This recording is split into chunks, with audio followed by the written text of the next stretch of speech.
Hello everyone, Jai Hind. Welcome to Jha sir academy for IAS. Guys, यहाँ पे आपको सिविल सर्विसेज की प्रिपरेशन कराई जाती है और हेल्प की जाती है कि आपको किस तरीके से प्रिपेयर करना है। यहाँ पे आपको आपकी प्रिपरेशन को एनहांस करने के लिए कुछ फ्री कंटेंट्स प्रोवाइड किए जाते हैं आपकी प्रिपरेशन के लिए। कहाँ पे आपको यूट्यूब प्लेलिस्ट में मिल जाएगा। आप यूट्यूब पे जब जाएंगे तो आपको वहाँ पे वेरियस प्लेलिस्ट अवेलेबल होंगी, जहाँ पे आपको जो डेली करंट अफेयर्स के लेक्चर्स अपलोड किए जाते हैं आपको उनकी प्रॉपर तरीके से प्लेलिस्ट अवेलेबल होगी। उसी के साथ साथ आपको मंथली प्लेलिस्ट भी मिलेगी करंट अफेयर्स की और ईयरली प्लेलिस्ट भी मिलेगी। और साथ ही जो करंट अफेयर्स डेली बेसिस पे आप लोगों को प्रोवाइड किए जाते हैं उन्हीं की फ्री ऑफ कॉस्ट आपको पीडीएफ्स भी दी जाती है हमारे टेलीग्राम चैनल पे। सो गाइज, अगर आपने टेलीग्राम चैनल ज्वाइन नहीं किया है तो तुरंत डिस्क्रिप्शन बॉक्स में जाइए, वहाँ पे आपको लिंक प्रोवाइडेड होगा जहाँ से आप हमारे चैनल को ज्वाइन कर सकते हैं और वहाँ से आप हमारी सारी पीडीएफ्स का एक्सेस ले सकते हैं। और उसी के साथ साथ गाइज, आप लोगों के लिए एक बहुत ही अच्छा इनिशिएटिव स्टार्ट किया गया है मेंस के प्रीवियस ईयर क्वेश्चन एनालिसिस का। आपको आपके लिए डेली बेसिस पर एनालिसिस किया जाता है और उसकी आप लोगों को प्लेलिस्ट प्रोवाइडेड है हमारे यूट्यूब चैनल पे ही। अलग अलग पेपर में प्रोवाइडेड है आप लोगों के कन्वीनियंस के लिए, GS1, GS2, GS3 and GS4 की। उसी के साथ साथ आप लोगों के लिए जीएस के अलग अलग सब्जेक्ट्स की भी प्लेलिस्ट अवेलेबल है। इकोनॉमिक्स है, जैसे सीसैट की आप लोगों के पास प्लेलिस्ट होगी और हिस्ट्री की भी प्लेलिस्ट आपको मिल जाएगी जो कि बिल्कुल फ्री होगी, वो आपको यूट्यूब पे ही अवेलेबल होगी। और इन्हीं प्लेलिस्ट में साथ ही साथ नए नए कंटेंट्स भी रेगुलर बेसिस पे ऐड ऑन किए जाएंगे, जिसके लिए आप लोगों को झा सर अकेडमी को रेगुलरली फॉलो करना है और अपनी प्रिपरेशन को एनहांस करना है, राइट। और उसी के साथ साथ गाइज, कुछ पेड कोर्सेज भी हैं जो आप लोगों के लिए लाए गए हैं Jha sir academy for IAS के द्वारा, जो जिन पेड कोर्सेज को झा सर खुद पर्सनली मेंटोर करते हैं, खुद उसको रिलेट करते हैं। जैसे कि जीएस का प्री प्लस मेंस बैच है गाइस, बिल्कुल जीरो से तैयारी करवाई जा रही है। झा सर खुद तैयारी करवाते हैं, पर्सनल गाइडेंस आपको दी जाती है, प्रॉपर तरीके से आपको अटेंशन प्रोवाइड की जाती है और बिल्कुल बेसिक से आपको तैयारी करवाई जा रही है आपकी प्रिपरेशन को एनहांस करने के लिए, राइट। तो आप इन कोर्सेज को भी ज़रूर ज्वाइन कीजिए। जैसे कि एक मेंस का भी आंसर राइटिंग का टेस्ट सीरीज बैच चल रहा है और प्रीलिम्स का भी टेस्ट सीरीज कोर्स चल रहा है गाइज, जो आपको हमारी ऐप पे टेस्ट सीरीज प्रोवाइड की जाएंगी। 10,000 क्वेश्चंस की आपको प्रैक्टिस कराई जाएगी। वो 10,000 क्वेश्चंस आपको कहाँ पे अवेलेबल होंगे? Jha sir academy for IAS की वेबसाइट पे भी अवेलेबल है और हमारा एक ऐप भी है Jha sir academy for IAS. आप अगर डालेंगे तो प्ले स्टोर से आपको वो ऐप मिल जाएगी, आप उसको डाउनलोड कर सकते हैं। वहाँ पे आपको प्रीलिम्स की टेस्ट सीरीज का एक्सेस भी मिल जाएगा और उसी के साथ साथ इतनी बेहतरीन ऐप है कि आपको वहाँ पे स्टडी टूल्स भी अवेलेबल हैं कि आपकी जो स्टडी है आप उसको ट्रैक कर सकते हैं कि आप कितना टाइम इफेक्टिवली स्टडी कर रहे हैं। तो इस ऐप को गाइज ज़रूर ज्वाइन कीजिएगा, डाउनलोड कीजिएगा और वेबसाइट भी अवेलेबल है। उस वेबसाइट पे भी आप जाके सब कुछ एक्सेस कर सकते हैं जो कि ऐप पे अवेलेबल है, right. So guys, Jha sir academy को रेगुलरली फॉलो करते रहिएगा। Hello everyone, Jai Hind. Welcome to Jha sir academy for IAS. Guys, हम कर रहे हैं ज्योग्राफी की एनसीईआरटी और ज्योग्राफी की एनसीईआरटी हम क्लास 9 से जो हमने स्टार्ट किया था, हम क्लास 9 की कंप्लीट कर चुके हैं और आज हम नेक्स्ट क्लास पर प्रोसीड कर रहे हैं जो है क्लास 10th। तो आज से हम ज्योग्राफी की क्लास 10th की एनसीईआरटी स्टार्ट करने जा रहे हैं। सो आज हम स्टार्ट करेंगे चैप्टर 1, रिसोर्सेज एंड डेवलपमेंट, संसाधन और विकास। ठीक है, so let's start with it. Everything available in our environment which can be used to satisfy our needs, provided it is technologically accessible, economically feasible, and culturally acceptable, can be termed as resource. क्या चीज़ है? अब ये जो chapter है resources and development, ये chapter देखा जाए तो इजी बहुत है, मतलब ज़्यादा कुछ टिपिकल चीज़ें नहीं है, टेक्निकलिटीज़ नहीं है, लेकिन थोड़ा सा रिमेंबर का है, थोड़ा सा आपको याद रखना है, तरीका रखना है और इम्पॉर्टेंट चीज़ें काफ़ी ज़्यादा हैं। इजी है सारी चीज़ें लेकिन इम्पॉर्टेंट है इसमें, ठीक है। तो क्या चीज़ है? अब यहाँ पे क्या किया हुआ है, रिसोर्स को डिफाइन किया है। अब ये टर्म है जो कि नोट करनी इम्पॉर्टेंट है, क्योंकि जब मेंस में क्वेश्चन आएगा तो वहाँ पे अगर रिसोर्सेज से रिलेटेड जो कि आएगा, क्योंकि ये बहुत इंपॉर्टेंट टॉपिक है, तो उसमें ये डेफिनेशन डाल देंगे तो बहुत अच्छा लगेगा। क्या डेफिनेशन है कि हमारे एनवायरनमेंट में, मतलब हमारे आसपास हमारे पर्यावरण में जो भी चीज़, सारी की सारी चीज़ों को हम कंसिडर करें तो जो भी चीज़ अवेलेबल है जिससे हम अपनी नीड्स को सेटिस्फाई कर सकते हैं, ठीक है, लेकिन हम सेटिस्फाई कब कर पाएंगे, जब वो टेक्नोलॉजिकली एक्सेसिबल होगी। मतलब क्या है, जैसे कि मान लीजिए कुछ रॉ मटेरियल्स प्रेजेंट हैं, लेकिन उनको एक्सट्रैक्ट करने के लिए या उनको यूज़ करने के लिए हमारे पास वो तकनीक नहीं है, हमारे पास वो टेक्नोलॉजी अवेलेबल ही नहीं है, जिसकी वजह से मतलब जिसके थ्रू, जिसकी हेल्प से हम क्या कर सकते हैं, उन रॉ मटेरियल्स को या उन रिसोर्सेज को यूज़ कर सकते हैं, एक्सट्रैक्ट कर पाते हैं। तो तब तक क्या होगा, हम उनको यूज़ नहीं कर सकते। तो टेक्नोलॉजिकली एक्सेसिबल होनी चाहिए। दूसरी, इकोनॉमिकली फीजिबल होनी चाहिए। मतलब कि अगर हम आर्थिक रूप से देखें तो आर्थिक रूप से वो हम उसको यूज़ कर पाएँ, आर्थिक रूप से हम उसको एक्सेस कर पाएँ। और तीसरा, कल्चरली एक्सेप्टेबल, कि सांस्कृतिक रूप से वो एक्सेप्टेबल हो, स्वीकार्य हो सभी के द्वारा, ठीक है, उस तरीके से हम उसको यूज कर पाए। तो वो क्या है, ये सब एक रिसोर्स है, ठीक है। The process of transformation of things available in our environment involves an interactive relationship between nature, technology and institutions. अब जो हमें देखने को मिलता है, मान लीजिए कि एनवायरनमेंट में हमें बहुत सारी चीज़ें जो हम यूज़ करते हैं अपनी नीड्स को सेटिस्फाई करने के लिए, लेकिन क्या वो हमें डायरेक्टली अवेलेबल होती है, कि जैसे कि फॉर एग्जाम्पल एक फ्रूट है, ठीक है, मान लीजिए एप्पल है, क्या हर एक पर्सन उस एप्पल को जाके उस पेड़ पे से तोड़ता है? हर एक पर्सन? वैसे तो एक्सेस उसका डायरेक्ट है, क्योंकि लोग क्या करते हैं, वो एप्पल पेड़ पे से तोड़ते हैं, लेकिन क्या हर पर्सन है? हर पर्सन के लिए नहीं है, लेकिन फिर भी डायरेक्टली एक्सेसिबल तो है, चाहे कुछ लोगों के लिए है। पर क्या होता है कि हर चीज इसी तरीके से एक्सेसिबल नहीं होती है, ठीक है। जैसे कि अगर हम ये सिंपलेस्ट एग्जांपल ही ले एप्पल वाला, तो वो हर हर पर्सन के लिए एक्सेसिबल नहीं है, कि जिस भी एरिया में वो रह रहा है वहां पे वो उसको अवेलेबल है, वो जाके तोड़ सकता है उस एप्पल को, नहीं। तो क्या चीज है कि कुछ है जो हमें मोबिलिटी वे में एक्सेसिबल नहीं है, हमारे एरिया में नहीं है, लेकिन कुछ चीज़ें ऐसी होती हैं जिनको हमें यूज़ करने के लिए उनको ट्रांसफॉर्म करना पड़ता है। मतलब जैसे एप्पल है तो हमें डायरेक्ट अवेलेबल है कि वो तोड़ लेंगे हम पेड़ पे से, लेकिन कुछ चीज़ें ऐसी होती हैं जो डायरेक्टली हमारे पास अवेलेबल नहीं होती, हमें उनका यूज़ करने के लिए, उनको अवेलेबल बनाने के लिए, एक्सेसिबल बनाने के लिए हमें उनको ट्रांसफॉर्म करना पड़ता है। ट्रांसफॉर्म कैसे, जैसे हमने बात की अभी टेक्नोलॉजी की भी, ठीक है, कि टेक्नोलॉजी अगर हमारे पास है तो हम उसके यूज से क्या कर सकते हैं, एक्सेसिबल कर सकते हैं उन चीज़ों को।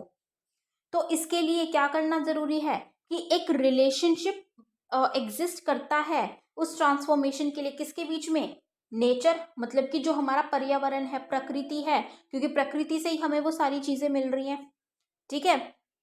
दूसरा, टेक्नोलॉजी, हमें उनको ट्रांसफॉर्म करने के लिए तकनीकी की ज़रूरत पड़ती है। और तीसरा है इंस्टीट्यूशन, कि अब वो जो तकनीक है क्या वो अपने आप ही जाके कर देगी काम? नहीं, उसके लिए कोई ना कोई इंस्टीट्यूशन भी तो होगा।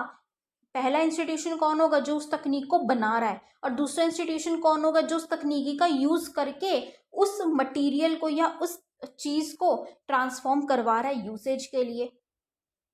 तो इन सब के बीच में क्या है, एक रिलेशनशिप एग्जिस्ट करता है, तभी हमारे पास वो रिसोर्स आता है जिसको हम यूज कर पाते हैं अपनी नीड्स को सेटिस्फाई करने के लिए, ठीक है।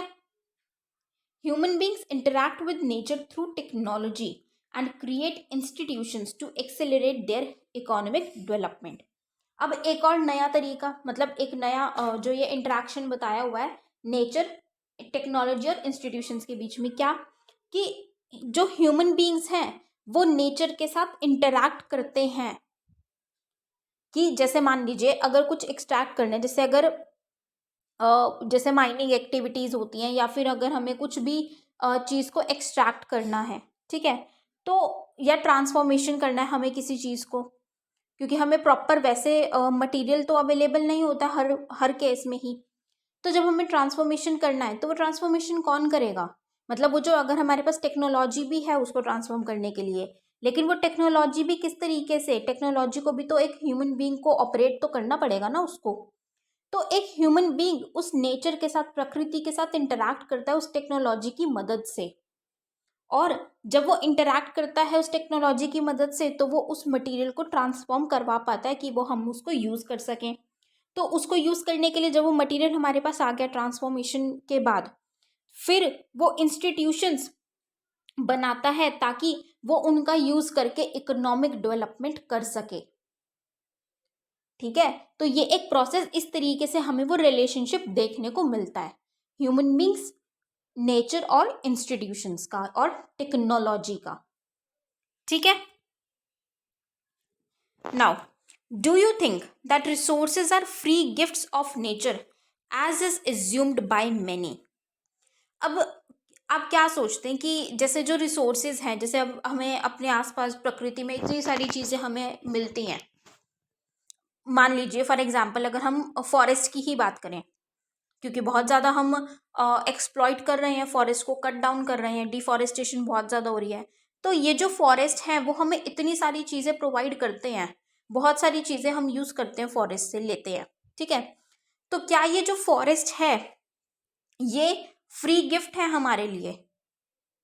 फ्री के गिफ्ट हैं जिनको हम यूज़ कर सकते हैं, जिनको बहुत से लोग सोचते हैं कि ये फ्री है, जैसे कि एक पेड़ है कि अरे ये तो फ्री है, इसमें इसके पत्ते यूज़ कर लो, या इसकी जो उसमें जो लकड़ी है उसको यूज़ कर ले, तो क्या वो फ्री होती है एक्चुअल में?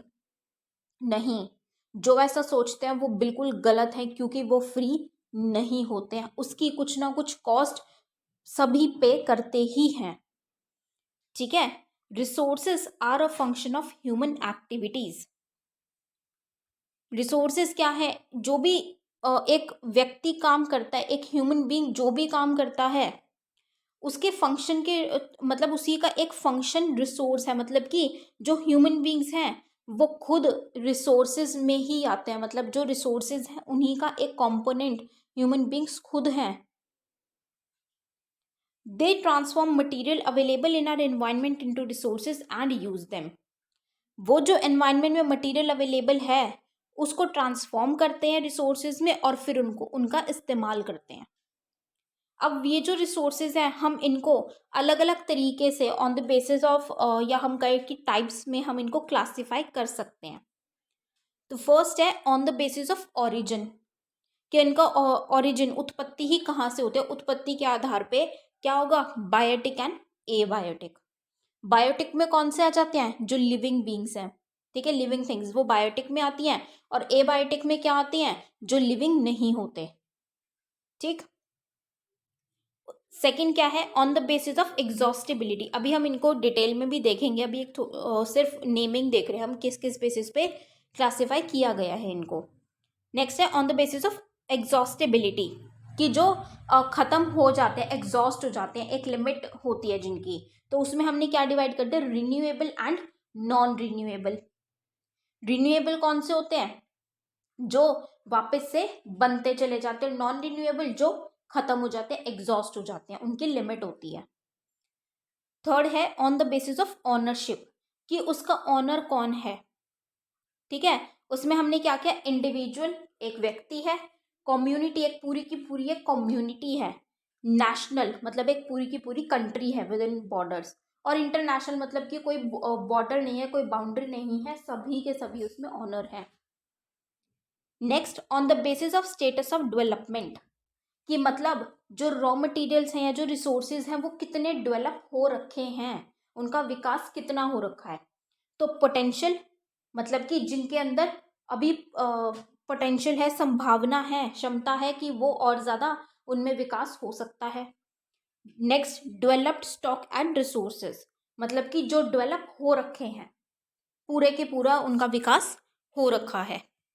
ठीक है, और रिजर्व्स कौन से होते हैं? जिनको अभी डेवलप करना बाकी है, जो अभी रिजर्व में पड़े हैं, अभी उनको यूज नहीं किया गया है, अभी उनका विकास ही नहीं हुआ है। Maybe because of technology, या maybe because of feasibility, कि इतना इकोनॉमिकली वायबल नहीं हो पा रहा है उनको एक्सट्रैक्ट करना, या उनको उस डेवलपमेंट फेज पे लेके आना। ठीक है, तो अब हम इनमें पढ़ेंगे थोड़ा सा डिटेल में कि क्या चीज़ है। तो क्या है टाइप्स? पहला हमने देखा था on the basis of origin, उत्पत्ति के आधार पे। तो उसमें सबसे पहला हमारा क्या है? Biotic resources. बायोटिक, जैसे मैंने आप बताया था कि जो मेनली हम कहते थे कि लिविंग थिंग्स या लिविंग बींग्स से जो आता है, ठीक है। These are obtained from biosphere and have life such as human beings, flora and fauna, fisheries, livestock etcetera. मतलब कि जो ये बायोटिक रिसोर्सेज हैं, बायोटिक मतलब जो लिविंग थिंग्स में से ही निकाली जाती है, लिविंग थिंग्स से आती है। तो ये कहाँ से लिए जाते हैं? बायोटिक रिसोर्सेज जो हमारा बायोस्फेयर है, या फिर हम कहें जिनमें लाइफ है, जो जीते हैं, जो सांस लेते हैं, जिनमें लाइफ है, जैसे कि ह्यूमन बींग्स हैं, फ्लोरा एंड फौना मतलब कि फ्लावर्स, जो पेड़ पौधे हैं, और जो एनिमल्स हैं, या फिशरीज, जो फिशेज हैं या अदर एक्वाकल्चर स्पीशीज हैं, और life stock.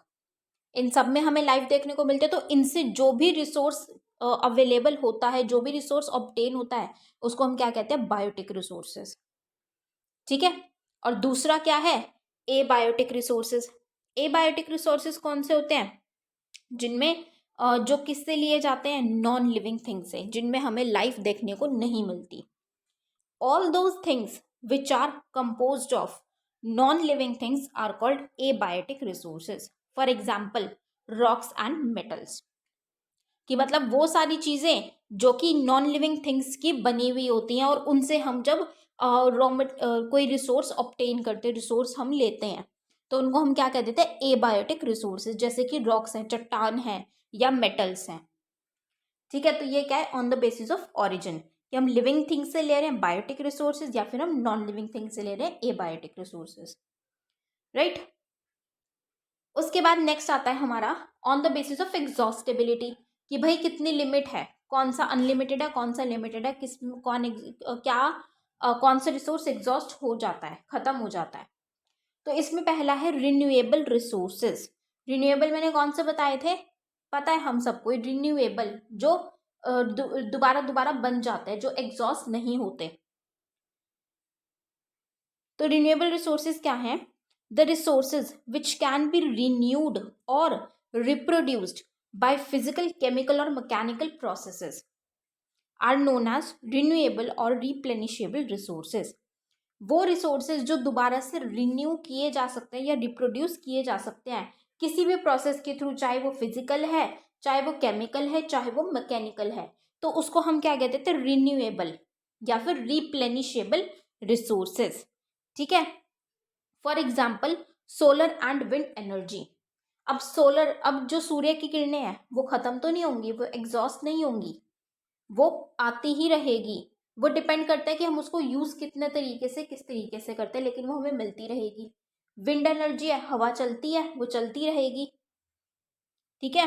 Water, forest and wild life. अब वाटर है, वाटर में अब हम कहते हैं कि पानी जो है, स्कार्सिटी हमें देखने को मिल रही है, water crisis.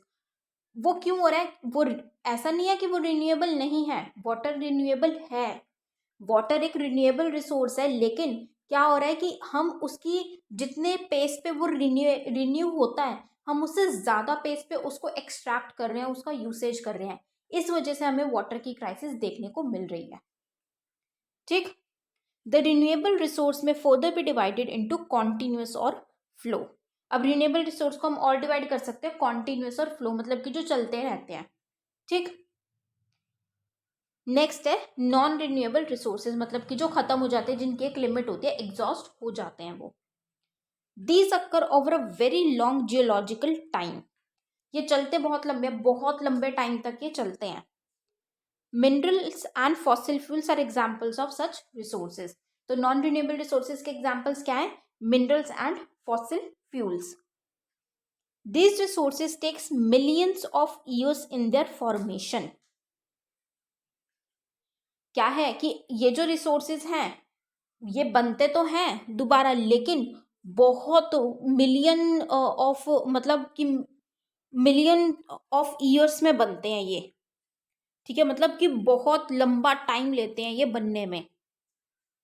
Some of the resources like metals are recyclable and some like fossil fuels cannot be recycled and get exhausted with their use. अब इसमें से कुछ रिसोर्सेज नॉन रिन्यूएबल रिसोर्सेज कुछ ऐसे होते हैं जिनको कि हम रिसाइकल करके दोबारा से यूज कर सकते हैं, लेकिन कुछ रिसोर्सेज ऐसे होते हैं जैसे कि फॉसिल फ्यूल्स हैं जिनको अगर हम यूज कर रहे हैं तो यूज के साथ वो खत्म होते चले जाते हैं, ठीक है, और एक टाइम ऐसा आ जाता है जब वो बिल्कुल ही खत्म हो जाते हैं और फिर उनको बहुत ही ज़्यादा बहुत साल लगता है, बहुत साल, पता नहीं कितनी जनरेशन्स आके चली जाती हैं उसमें, इतने साल उसको दोबारा से फॉर्म होने में लगते हैं, इसीलिए उसको क्या कहा जाता है, नॉन रिन्यूएबल रिसोर्सेज. ठीक है. Next is on the basis of ownership, मतलब कि किसके अंडर है, कौन ऑन करता है उन रिसोर्सेज को. तो क्या है, इंडिविजुअल रिसोर्सेज. इंडिविजुअल से ही पता चल रहा है, इंडिविजुअल मतलब एक व्यक्ति, ठीक है, एक पर्सन के पास अगर कोई रिसोर्स है, उसके पास संसाधन है. These are also owned privately by individuals. अब किसी एक इंडिविजुअल के पास है, मतलब अगर मान लीजिए मेरे पास कोई चीज़ है तो वो मेरे पास रिसोर्स है, वो मेरे पास है तो वो मेरा प्राइवेट है, ठीक है, प्राइवेटली मतलब मैं ऑन कर रही हूँ उसको, तो उस पर ऑनरशिप किसकी है, मेरी है. Many farmers own land which is allotted to them by government against the payment of revenue. In villages, there are people with land ownership, but there are many who are landless. Urban people own plots, houses, and other property.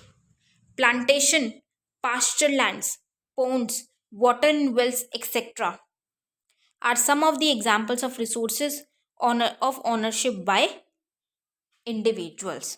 कि क्या चीज़ है, अब farmers के पास हमें देखने को मिलता है जो किसान है, ठीक है, वो जो क्रॉप्स ग्रो करते हैं तो वो किस पे करते हैं, वो ज़मीन पे करते हैं. तो बहुत सारे किसान ऐसे हैं जो वो जो जिस ज़मीन पे वो खेती बाड़ी कर रहे हैं, जो वो बो रहे हैं, वो वो ज़मीन किसकी है, वो लैंड किसकी है, वो उनकी खुद की है, चाहे वो उनको सरकार ने अलॉट कर रखी है जिसके अगेंस्ट वो फार्मर्स रेवेन्यू पे करते हैं, चाहे वो उन्होंने खरीद रखी है, उन्हीं के पास उसकी ऑनरशिप है.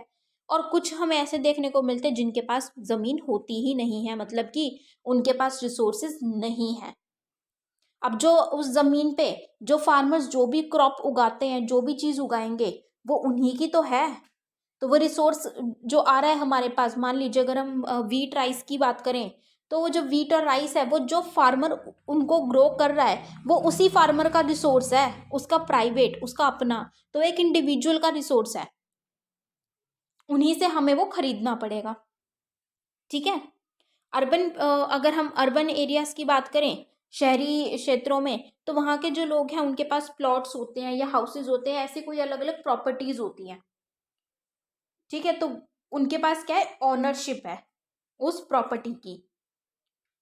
अब इसके एग्जाम्पल्स क्या हैं, जैसे कि प्लांटेशन या पास्चर लैंड्स जिसपे कि चराते हैं वो अपने लाइफ स्टॉक को. पोन्स हैं, वाटर इन वेल्स, कि वेल भी वो किसी के नाम है, किसी की ऑनरशिप है उस कुएं पे, तो उसके अंदर जो पानी भी है, उससे जो पानी आएगा वो भी तो उस इंडिविजुअल का ही होगा फिर. ठीक है, तो ये है कुछ एग्जाम्पल्स इंडिविजुअल रिसोर्सेज के. नेक्स्ट है कम्युनिटी ओन्ड रिसोर्सेज, मतलब कि पूरी की पूरी कम्युनिटी के पास है. ठीक, जैसे फॉर एग्जाम्पल अगर हम बात करें तो जैसे ट्राइबल पीपल होते हैं, तो वो जिस एरिया में रह रहे हैं, जिस फॉरेस्ट में वो रहते हैं, वही फॉरेस्ट उनका घर है, उस फॉरेस्ट पे उनकी पूरे वो जो ट्राइबल कम्युनिटी है उनका सभी का हक होता है. ठीक है, उनकी सबकी ऑनरशिप उस फॉरेस्ट पे होती है. ठीक है, तो क्या कम्युनिटी पूरी कम्युनिटी के अंदर आ जाता है. या हम बात करें जैसे कि जो पब्लिक का है, मान लीजिए अगर हम पार्क्स है, जो पब्लिक पार्क्स, तो वो क्या है, वो कम्युनिटी ओन्ड है, उस पर किसी एक का थोड़ी है कि यही इंडिविजुअल का ही या इसी पर्सन के नाम पे है, नहीं, क्योंकि वो पब्लिक के लिए, सभी के लिए ओपन होता है वो. ठीक है, या फिर जो ऐसे गवर्नमेंटल ही हमें देखने को मिलते हैं. तो there are resources which are accessible to all the members of the community, मतलब कि कम्युनिटी के जितने भी मेंबर हैं उन सभी के लिए एक्सेसिबल है कि वो सभी के सभी लोग उस रिसोर्स को यूज कर सकते हैं। विलेज कॉमन्स, जैसे कि जो जैसे गाँव में अगर हम देखें तो अब तो चलो फिर भी शायद हो गया है अब तो कि भाई प्लॉट्स डिवाइड हो गई है, जो लैंड है वो प्रॉपर तरीके से डिवाइडेड है कि किसकी कितनी ज़मीन है। पहले तो क्या होता था कि वो ओपन है, सब मिलके ही वहाँ पे उगाते थे। किसी की भी जो, जैसे कि मैंने अगर ट्राइबल की बात करी तो किसी की भी जो लाइव स्टॉक है जो भी उनकी है, तो उनकी जो बकरियां हैं या गायें हैं, बफेलोज हैं, वो जाके वो चरते थे कहीं पे भी। उनकी ऐसा कुछ नहीं था कि इसी रीजन में ही इस एक मेंबर की लाइव स्टॉक जाके ग्रेज कर सकती है, ऐसा नहीं होता था। तो क्या थे, जैसे विलेज में ही कॉमन होते हैं, ग्रेजिंग ग्राउंड्स होते हैं, ठीक है, ब्यूरियल ग्राउंड्स होते हैं, या फिर विलेज पॉन्ड्स होते हैं, ठीक है, जो तालाब होते हैं वो सभी के लिए कॉमन होते हैं, किसी का उस पर ऑनरशिप नहीं होता, ठीक। या फिर अगर हम बात करें अर्बन एरियाज में तो पब्लिक पार्क्स हैं, पिकनिक स्पॉट्स हैं, प्ले ग्राउंड्स हैं, ठीक है, these are de facto accessible to all the people living there. तो ये ऑटोमेटिकली क्या है, मतलब कि मान लिया गया है कि ऑटोमेटिकली जो भी पीपल, मान लीजिए अगर एक सोसाइटी में एक प्लेग्राउंड है, तो वो इम्प्लाइड है कि उस सोसाइटी में जितने भी मेंबर्स रह रहे हैं, जितनी भी फैमिलीज रह रही हैं, उन सभी के लिए वो ओपन है, उन सभी के लिए वो एक्सेसिबल है कि वो उस प्लेग्राउंड का यूज कर सकते हैं, राइट। तो वो क्या होते हैं, कम्युनिटी ऑन रिसोर्सेस। नेक्स्ट है नेशनल रिसोर्सेज, राष्ट्रीय संसाधन। Technically all the resources belong to the nation. अब अगर हम टेक्निकली देखें तो सारे के सारे जितने भी रिसोर्सेज, अब मान लीजिए इंडिया के अंदर, इंडिया की टेरिटरी के अंदर जितने भी रिसोर्सेज बिलोंग करते हैं तो वो सारे इंडिया के ही हैं, तो वो उस पर्टिकुलर नेशन के ऑटोमेटिकली बिलोंग करते ही हैं। The country has legal parts to acquire even private property for public good. ये हम जानते हैं कि जो जैसे जो सरकार है, गवर्नमेंट है, वो किसी की भी प्रॉपर्टी ले सकती है, किसके रिटर्न में, कॉम्पनसेशन देके उस पर्सन को, कि अगर वहाँ पे कुछ काम होना है, ठीक है, मान लीजिए वहाँ पे कोई पब्लिक गवर्नमेंट की कोई बिल्डिंग बननी है, ठीक है, या फिर वहाँ पे कोई हाईवे निकलना है, कुछ भी हो सकता है, तो वो चाहे वो एग्रीकल्चर लैंड है, चाहे वो किसी का हाउस है, तो वो उस प्राइवेट प्रॉपर्टी को कैप्चर कर सकते हैं, ले सकते हैं, in return for a compensation, in लिeu of a compensation. You might have seen roads, canals, railways being constructed on fields owned by some individuals. Urban development authorities get empowered by the government to acquire land. अब ये government के उस पे जो public का जो भी काम करना होता है, पब्लिक के कुछ भी बनाना है, कंस्ट्रक्शन करनी है, तो उसके लिए प्राइवेट प्रॉपर्टी जो ली जाती है, तो वो कौन लेता है, वो अर्बन डेवलपमेंट अथॉरिटी ये काम करती है लैंड एक्वायर करने की। All the minerals, water resources, forest, wildlife, land within the political boundaries, मतलब कि जो हमारी इंडिया की जो टेरिटरी है उसकी जो बाउंड्रीज है उसके अंदर कहीं पे भी कोई भी रिसोर्स है, चाहे वो मिनरल्स हैं, चाहे वो वाटर है, ठीक है, फॉरेस्ट है, वाइल्ड लाइफ है, लैंड है, कोई भी रिसोर्स है, वो सारा हमारी कंट्री का, उस नेशन का ही होगा जो उसकी बाउंड्री के अंदर आ रहा है। और उसके अलावा ओशन की अगर हम बात करें, समुद्र की, तो समुद्र में अप टू 12 नॉटिकल माइल्स, मतलब कि 22.2 किलोमीटर तक का जो एरिया है कोस्ट से, वो उसको क्या कहा जाता है, टेरिटोरियल वाटर, मतलब कि उस नेशन की टेरिटरी के अंडर ही आता है वो वही उसको यूज कर सकते हैं। And resources therein belong to the nation. कि अब ये जो 12 नॉटिकल माइल्स वाला एरिया है, ठीक है, मतलब कि जिसको हमने क्या बोला है, टेरिटोरियल वाटर, अब वहाँ पे उस टेरिटोरियल वाटर वाले रीजन में जितने भी रिसोर्सेज प्रेजेंट होते हैं वो सब भी रिसोर्सेज उसी नेशन के जुरिस्डिक्शन में आते हैं, उसी नेशन के कहलाए जाते हैं, ठीक है। तो ये क्या है, नेशनल रिसोर्सेज। उसके बाद हमारे आते हैं इंटरनेशनल रिसोर्सेज। इंटरनेशनल रिसोर्सेज क्या होते हैं, जिनकी मतलब कोई बाउंड्री नहीं होती, कि एक इंडिविजुअल कंट्री का, मतलब किसी एक नेशन का अधिकार नहीं है, सभी का है, ऑल ओवर दी वर्ल्ड। ठीक है, जितने भी नेशंस हैं, जितने भी कंट्रीज हैं।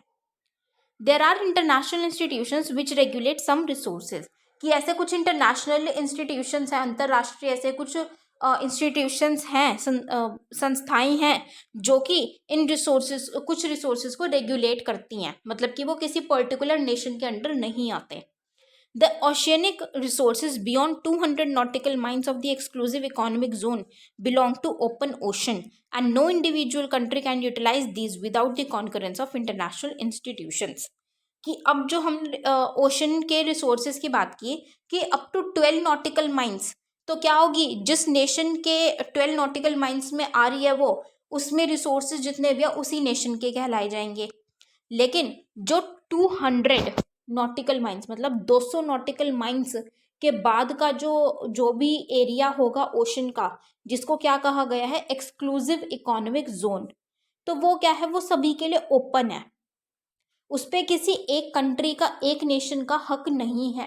वो वहाँ पे जो भी रिसोर्सेज होंगे इस एक्सक्लूसिव इकोनॉमिक जोन में, उस पर किसी भी कंट्री का हक नहीं है, उन संसाधनों पे, रिसोर्सेज पे। तो वो कोई भी कंट्री यूटिलाइज नहीं कर सकती, यूज़ नहीं कर सकती बिना इंटरनेशनल इंस्टीट्यूशंस की परमिशन के। जब तक वो उनको परमिट नहीं करेंगे उनको यूज़ करने के लिए किसी कंट्री को, तब तक कोई भी कंट्री यूज़ नहीं कर सकती। तो उनको हम क्या कहते हैं, इंटरनेशनल रिसोर्सेज। ठीक है, तो ये था on the basis of ownership. अब लास्ट है हमारा on the basis of status of development, कि मतलब विकास की स्थिति के आधार पे, कि विकास की स्थिति कितनी है, कितने विकास वो रिसोर्सेज हो पाए हैं। फर्स्ट है पोटेंशियल रिसोर्सेज, मतलब कि संभावित कितने हैं, कि कितनी संभावना है, जैसे कि अभी उसको उसमें विकास होने में, उसका विकास होने में अभी और संभावना है और क्षमता है कि अभी उसका और ज़्यादा विकास हो सकता है, वो होती है potential resources. Resources which are found in a region but have not been utilised, मतलब कि एक रीजन में रिसोर्सेज मिल तो गए हैं, हमें संसाधन मिल गए हैं कि हाँ यहाँ पे संसाधन हैं, लेकिन उनको यूज़ नहीं किया गया है। अब यूज़ नहीं किया गया, इसका मतलब क्या है, उसमें और भी पोटेंशियल है, अभी उसमें और विकास उसका भी होना बाकी है, ताकि उसको प्रॉपर तरीके से यूज़ किया जा सके। For example, the western parts of India, particularly Rajasthan and Gujarat, have enormous potential for the development of wind and solar energy, but so far these have not been developed properly. तो अगर हम western part जैसे कि राजस्थान गुजरात की बात करें, तो वहाँ पे बहुत ज़्यादा पोटेंशियल है विंड और सोलर एनर्जी की डेवलपमेंट की, कि उसका विकास हो जाए, उसकी बहुत ज़्यादा ही क्षमता है, मतलब विंड और सोलर एनर्जी लगाने की, लेकिन वो अभी पूरी तरीके से उसका विकास नहीं हो पाया है। तो क्या है, उसमें क्षमता है अभी और ज़्यादा विकास करने की।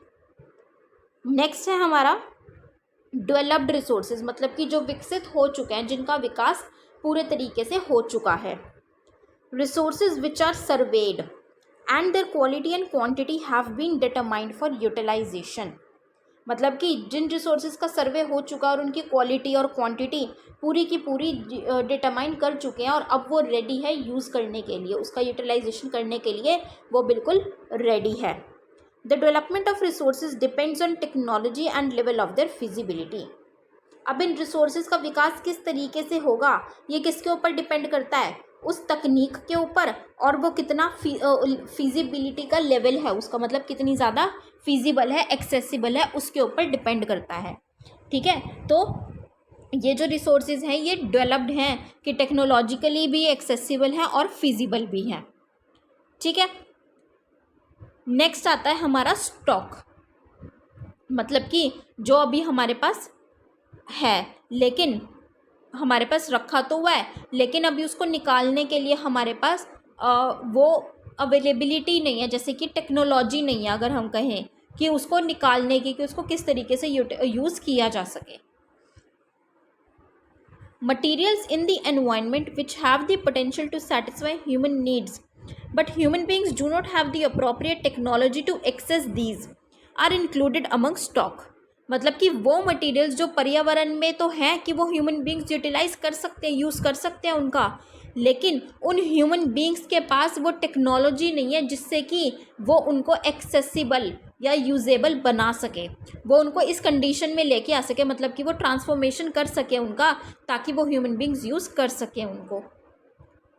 तो उनको हम किस में इंक्लूड कर देते हैं? स्टॉक में, कि हमारे पास इसका स्टॉक तो है बस, बट इसको अभी यूज़ नहीं किया जा सकता क्योंकि हम इसको ट्रांसफॉर्म नहीं कर पा रहे हैं अभी। For example, water is a compound of to gases, hydrogen and water. Water में हमें टू कंपाउंड्स देखने को मिलते हैं।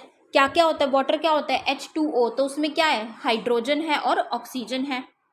Hydrogen can be used as a rich source of energy. अब हाइड्रोजन हम बहुत मतलब एक एनर्जी के सोर्स के रूप में हम यूज़ कर सकते हैं, but we do not have advance technical know how to use it for this purpose, hence it can be considered as stock. अब इसके हिसाब से वैसे ये चीज़ बोली गई है कि हमारे पास कोई एडवांस टेक्निकल नो हाउ नहीं है, मतलब कि टेक्नोलॉजिकल अवेयरनेस नहीं है, हमारे पास ऐसी तकनीक नहीं है जिससे कि हम इसको यूज़ कर सकें एनर्जी के लिए, तो इसीलिए इसको स्टॉक माना जाता है। लेकिन अभी क्या हो रहा है? हाइड्रोजन मिशन चल रहा है, तो उसमें क्या हो रहा है? हाइड्रोजन की मदद से वो टेक्नोलॉजी लेके आने की बात हो रही है, उस पर काम हो रहा है ताकि उसको हम यूज़ कर पाए। ठीक है, तो उनको हम क्या कह देते हैं? स्टॉक। अब पोटेंशियल रिसोर्सेज और स्टॉक में क्या डिफरेंस है? पोटेंशियल रिसोर्सेज तो वो हैं जिनको हम, टेक्नोलॉजी भी है हमारे पास उनको ट्रांसफॉर्म करने के लिए, लेकिन बस अभी वो पूरे तरीके से काम किया नहीं गया उसको विकसित करने के लिए, लेकिन हम उसको विकसित कर सकते हैं, हमारे पास वो सब कुछ अवेलेबल है, बस उनको अभी विकसित किया नहीं गया है। और स्टॉक वो है जिनको विकसित करने के लिए हमारे पास टेक्नोलॉजी नहीं है, हम उनको ट्रांसफॉर्म कर नहीं पा रहे हैं। ठीक है, उनको हम क्या कह देते हैं? स्टॉक कह देते हैं। ठीक है, तो ये था on the basis of status of development. Next है रिजर्व्स। अब रिजर्व्स क्या है? स्टॉक तो हमने बात कर ली कि स्टॉक वो है जो नेचर में तो है, एनवायरनमेंट में तो अवेलेबल है ह्यूमन बींग्स की यूज़ करने के लिए, लेकिन ह्यूमन बींग्स उसको ट्रांसफॉर्म नहीं कर पा रहे, यूजेबिलिटी में नहीं लेके आ पा रहे तकनीकी ना होने की वजह से। रिजर्व्स क्या है? रिजर्व्स वो हैं, मतलब एक स्टॉक का ही एक सबसेट है, विच can B put into use with the help of existing technical know-how, but their use has not been started. अब क्या चीज़ है? स्टॉक तो वो है जिसके लिए हमारे पास टेक्नोलॉजी ही नहीं है, तकनीकी नहीं है। रिजर्व्स वो हैं जिनके लिए हमारे पास तकनीक तो है, कि जो हमारे पास अभी तकनीक है, टेक्नोलॉजी अवेलेबल है, हम उससे उसको यूज़ कर सकते हैं, ट्रांसफॉर्म कर सकते हैं, लेकिन हमने उसको अभी करना शुरू ही नहीं किया है। ठीक है, these can be use for meeting future requirements. अब इनको हम अपनी जो आने वाली ज़रूरतें हैं, फ्यूचर की रिक्वायरमेंट्स हैं, हम उनके लिए यूज़ कर सकते हैं। जैसे कि जो हमारी फ्यूचर जनरेशन्स होंगी उनके लिए उनको छोड़ा जा सकता है कि वो फ्यूचर जनरेशन्स उनको यूज़ कर सके। River water can be use for generating hydro electric power, but presently it is being utilized only to a limited extent. अब जो रिवर है, अब ये तो टेक्नोलॉजी है कि ये हम जो रिवर से जो पानी है, नदियों का पानी है, उससे हम हाइड्रो इलेक्ट्रिक पावर जनरेट कर सकते हैं। ठीक है, प्लांट लगा के। तो अब ये हम कर तो सकते हैं, हमारे पास टेक्नोलॉजी है, हमारे पास उसकी नॉलेज भी है, हम कर सकते हैं, लेकिन हम यूज़ तो करते हैं, लेकिन हम बहुत लिमिटेड एक्सटेंट पे उसका यूज़ करते हैं। Thus, the water in the dams or forest etc. is a reserve which can be used in the future. अब क्योंकि हम उस पानी को बहुत कम यूज़ कर रहे हैं एनर्जी जनरेट करने के लिए, तो जो भी पानी, चाहे वो डैम्स में है चाहे वो फॉरेस्ट में है, वो एक रिजर्व की तरह है जिसको हम अपने आने वाले टाइम पे, फ्यूचर में हम उनको यूज़ कर सकते हैं। ठीक है, तो उनको हम कहते हैं रिजर्व, कि जिनके लिए हमारे पास टेक्नोलॉजी तो है लेकिन हम उसको यूज़ नहीं कर रहे हैं, हमने उसका यूसेज स्टार्ट नहीं किया है। और पोटेंशियल कौन से हैं? कि जिनके पास मतलब एक्सेसिबल भी है, हमारे पास टेक्नोलॉजी भी है, बस उनको हमने पूरे तरीके से विकसित नहीं किया, हम उनको यूज़ तो कर रहे हैं, मतलब हम उन रिसोर्सेज को यूज़ कर रहे हैं, बस क्या है कि वो रिसोर्सेज में इतनी क्षमता है कि हम उसको और ज़्यादा विकसित कर सकते हैं और ज़्यादा उनका विकास कर सकते हैं, वो है पोटेंशियल। ठीक है, हो गई इसकी अंडरस्टैंडिंग, ये क्लैरिटी हो गई इनमें क्या क्या डिफरेंस है, क्योंकि थोड़ा थोड़ा सा ही डिफरेंस है कि पोटेंशियल वो है जिनको हम यूज़ कर रहे हैं आज के टाइम पे, लेकिन उनमें और ज़्यादा क्षमता है कि उनको और ज़्यादा डेवलप किया जा सकता है। रिजर्व्स वो हैं जिनके लिए यूज़ करने के लिए हमारे पास टेक्नोलॉजी है लेकिन हम यूज़ नहीं कर रहे, हम उसको फ्यूचर के लिए बचा के रख रहे हैं। और स्टॉक वो है जिनको यूज़ हम नहीं कर पा रहे हैं क्योंकि हमारे पास टेक्नोलॉजी ही अवेलेबल नहीं है। और डेवलप्ड कौन से हैं, जो पूरे तरीके से विकसित हो रखे हैं, उनको हम यूज़ कर रहे हैं प्रॉपर तरीके से। ठीक है, नेक्स्ट टॉपिक है हमारा डेवलपमेंट ऑफ रिसोर्सेज, कि अब ये जो संसाधन है इनका विकास किस तरीके से किया जा सकता है। Resources are vital for human survival as well as for maintaining the quality of life. It was believed that resources are free gifts of nature. अब रिसोर्सेज क्या हैं, बहुत ज़्यादा हमारे जीने के लिए, ह्यूमन बीइंग के जीने के लिए बहुत ज़्यादा ज़रूरी है और एक अच्छी लाइफ के लिए भी बहुत ज़रूरी है। तो ये चीज़ मान ली गई, जो अभी हमने बात भी की थी, कि काफ़ी लोग ये सोचते हैं कि जो रिसोर्सेज में जो भी चीज़ें अवेलेबल है या जो रिसोर्सेज हैं वो फ्री गिफ्ट हैं, बट एक्चुअली में वो नहीं होता। और ये फ्री गिफ्ट समझ के लोगों ने इसको बहुत ज़्यादा इनडिस्क्रिमिनेटली, बहुत लाविश तरीके से बिना ध्यान दिए इनको यूज़ किया है, एक्सप्लॉइट किया है, जिसकी वजह से काफ़ी ज़्यादा प्रॉब्लम्स आ गई हैं, उठ के खड़ी हो गई हैं। क्या है, depletion of resources for satisfying the greed of a few individuals. क्योंकि अब उन्होंने फ्री गिफ्ट समझ लिया, उसको फ्री का समझ लिया, तो फ्री का समझ के उन्होंने बहुत ज़्यादा एक्सेस में उनका यूटिलाइजेशन किया, जिसकी वजह से वो रिसोर्सेज की जो क्वांटिटी है वो कम होने लग गई है, डिप्लीट हो गई है। Next, accumulation of resources in few hands, which in turn divided the society into two segments, that is haves and have-nots, और rich और poor। कि अब ये जो रिसोर्सेज हैं, क्योंकि अब ये फ्री हैं, तो कुछ लोगों ने जो ज़्यादा एक्सेस कर पाए, ठीक है, जिनके लिए इकोनॉमिकली ज़्यादा फिजिबल था, उनके पास ज़्यादा रिसोर्सेज आ गए, और जो नहीं कर पाए बेचारे, जैसे एक्सेस नहीं कर पाए, जिनके पास वो तकनीक नहीं थी, तो वो इनका यूज़ नहीं कर पाए। तो ये क्या है, कुछ हाथों में ही रिसोर्सेज ज़्यादा चले गए, जिसकी वजह से जो सोसाइटी है वो डिवाइड हो गई रिच और पुअर में, या फिर हैव्स और हैव नॉट्स में। ठीक है,